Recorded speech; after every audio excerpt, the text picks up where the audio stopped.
はい、こんにちは。山下夏実です。4月1日水曜日。この日は平塚海岸、かなり波サイズが上がっていたので、スカーフィンをしていきました。久しぶりにこのサイズ感って感じでしたね。波も良くて人もいなかったので、結構僕自身もかなりサイズは上がってたんですが、思った以上に本数は乗れてたんじゃないかなと思います。前日にオンショアが20メーター以上吹いて、波サイズも4メーターぐらいまで上がったんですよね。で、それがサイズと落ちてちょっと整って、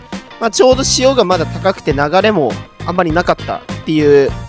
ので、いい感じの条件が少し整ってたというか、まだ少しやりやすい条件が整ってたので乗れたんじゃないかなっていうふうに思うんですが、結構形がこの辺は綺麗なのでね、うまく乗れてますね。ロングライド可能な波だったかなっていうふうに思います。これとかもしっかり、これはねちょっと小さめの波なんだけど、それでも普通に頭と同じぐらいのラインまではあるんじゃないかなっていうふうに思います。見ていただければわかるかなと思うんですが、今のライディングも良かったと思います。かなり波サイズがあるんでね、これとかも結構サイズはあるかな。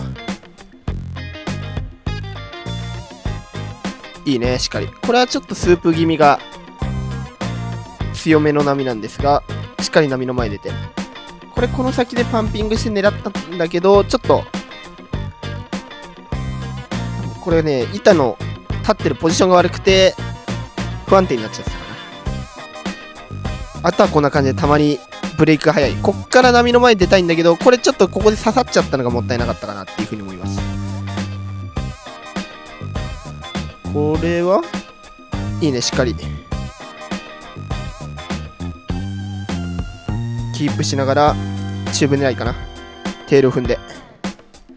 いい狙いだと思います。今のが多分この日のベストライドになるのかなっていう感じなんですが、コナミでも今ぐらいのサイズは余裕である感じでね、なかなかハードコンディションなんですが、選んで乗れてる感じです。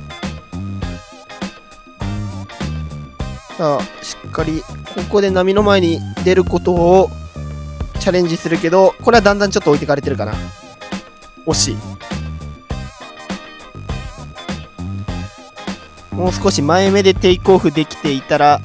結構乗れたんじゃないかなっていうふうに思います。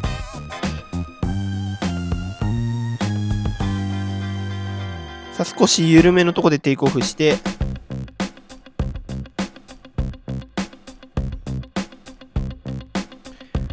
さあこれは先ほどのようにパンピングでその先の波を狙ってます。これはしっかり波の前出れましたね。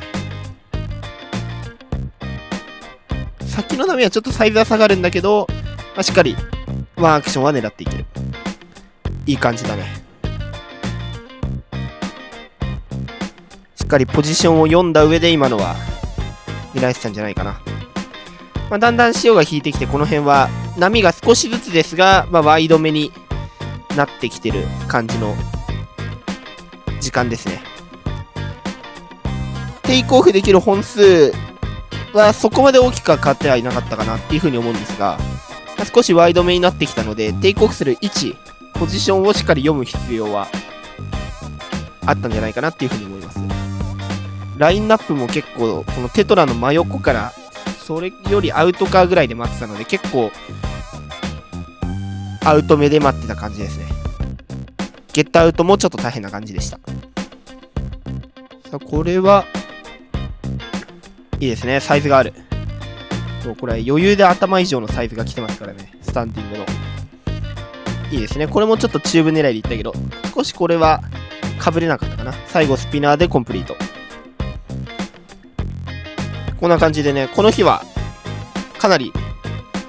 サイズがあったんですが、このライディングでそのまま上がってきたかな。